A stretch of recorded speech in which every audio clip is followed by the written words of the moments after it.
Hello guys, Trio here. Today I will be sharing my thoughts and experiences of Rean in the playoffs with you guys. While I have never fielded Rean myself, I did beat down opponents that fielded Rean. I have just enough experiences to conclude that Rean is pretty good, but he is manageable. So too long, didn't watch, you want to hit everyone with Rean and pray the skills clock. Now let's continue on to each of Rean's strengths, then weaknesses. So Rean applies deadly debuffs like Bozo, including Silence, Passive, Disable, Heal Block, and the most annoying, Heal Reversal, among other good stuff. All starts with his talent, which can be activated with his 1-point skill. Now what gets overlooked is how whenever it activates, that it reduces the cooldown of all skills by 1. That means even if the skills fail to clock and reset, as long as you have allies dying, then you can potentially reuse those skills again later on. Now add in Gizarov's mythic faction buff. Whenever you kill an opponent or an ally with that faction buff dies, all allies' skill cooldowns are reduced by 1. This can help get the skill cooldowns back up even faster.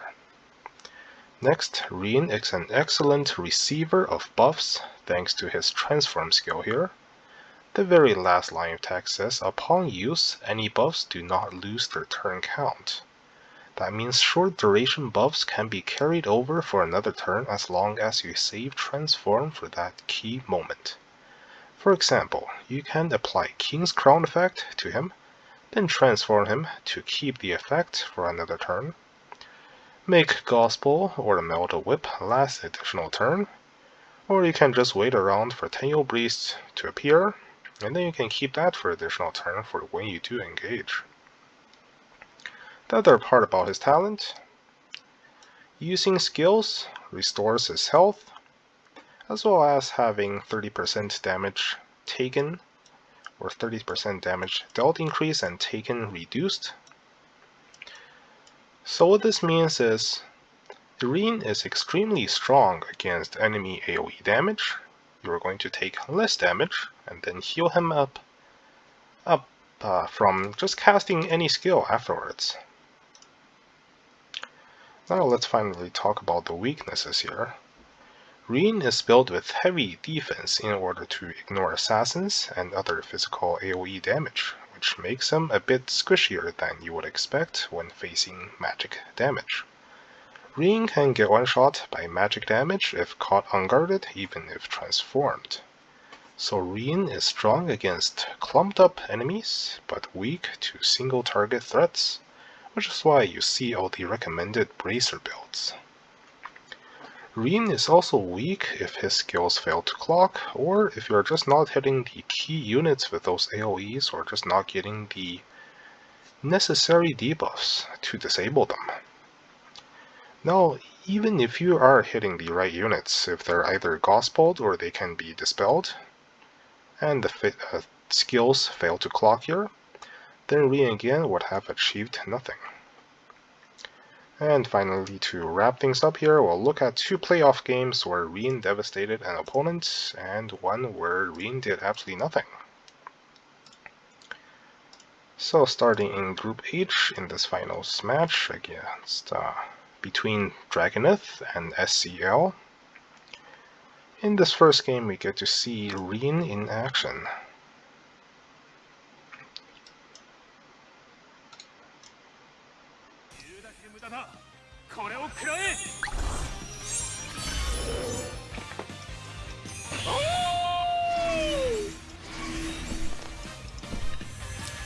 Alright, I'll skip forward here a bit. So Angelina goes in, gets a kill somewhere, gets traded by Delit. And fast forward a bit here, you can see Rean transforming over there. And now everyone's grouped up quite nicely for Rean to hit.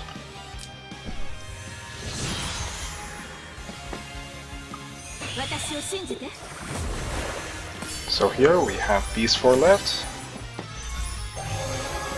This Delit goes in, tries to attack the Ares, but without any hint for attack buff, couldn't do it. And here's where Rean shines. Now look at what Rean is hitting here. It's hitting all of these other important units and gets some key silences here on the healer especially. And on the Landius, but Landius doesn't really matter that much. And then it just applies a bunch of debuffs here, but most importantly it disables this healer. And Tiaris just cannot dispel the debuffs all that well. The one that can dispel the debuffs okay-ish with Delit, but Delit already moved, and Gospel is not on any of these units here. So Delit could have prevented one of his key units, like Tiaris with Gospel, but it's not apparent in here, and then SCL loses the match because of this. So just have way too many units unable to do anything here. Since it all started from the failed Ares kill here, and then healer disabled, and now there's all these follow-up that Dragonith can follow up with here. Rean AoE, followed by Langrisser AoE, and now this Ares goes in to kill off healer here. The healer is already disabled, so it wasn't really necessary. And now we have this, just a regular Beast Shock, gets rid of the Delit here, and then the game's over. So now there's no more healers. And it's looking against 4 of these very strong units. So here, Rean did pretty good. It disabled the key units there, but it's more about the positioning of SEL. Just letting the opponent hit him like that. Now you can take a look at this game, where we have Rean also fielded in this first game, but something different happens here.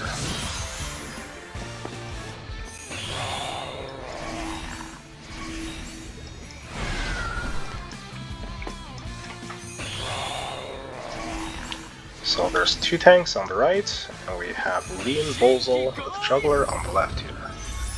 So left side, pretty good AoE damage. We have all these strong AoEs, plus a rewind from Sophia. On the right side, some single target double tank, and actually no dedicated healers, other than just deal Gospels.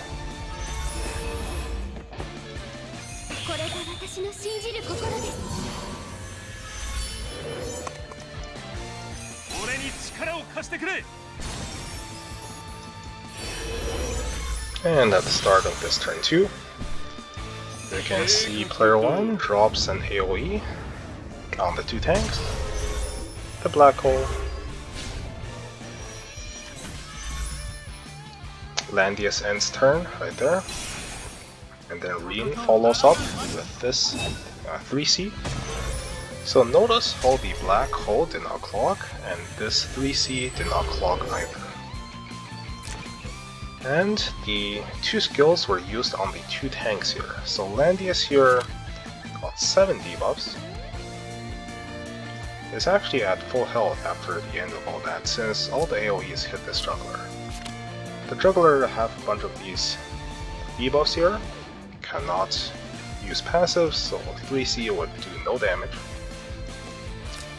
But because the 2 tanks here really didn't accomplish anything, because nothing on the left side is threatening to kill off the 2 tanks here, so they can just stand here and just soak up all the AoE damage, like the tanks that they're supposed to be doing.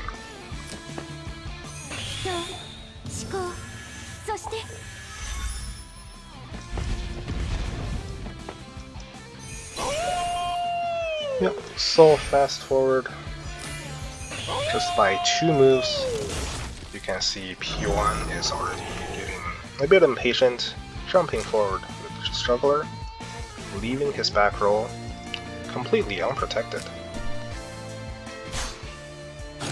So here where the AoE team suffers at, where you just get your backline get destroyed like this. Because left side does not have any sort of single target attackers, you can't really get these trades, one-for-one trades, that easily. Because who's going to do the finishing kills here? Healers? They can't kill off these units. And then after that, you just have a juggler and then 2 healers left.